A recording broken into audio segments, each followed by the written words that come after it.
But in 1978, there was a serial killer named Ted Bundy who went on a rampage in Florida at the University in Tallahassee.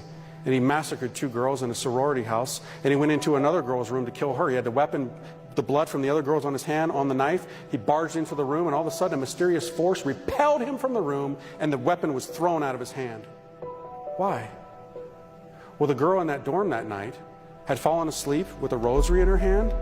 Before she went off to college, she said to her mother that I promised to pray the rosary every night before I go to bed as for protection. Well, that night, as often happens, if you try and leave it to the end of the day, you're going to fall asleep.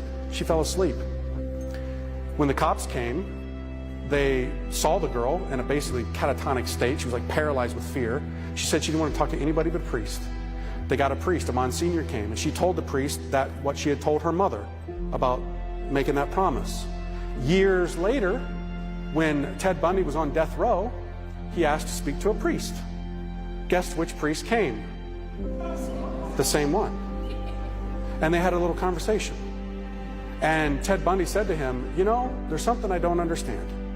That last night, that was the last killing that he did.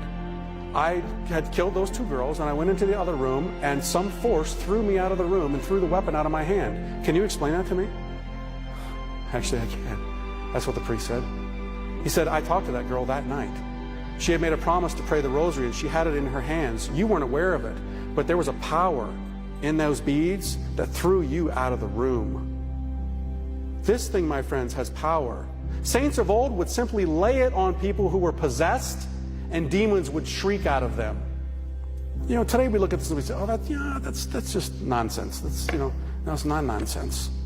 This thing is a sword, my friends, a sword.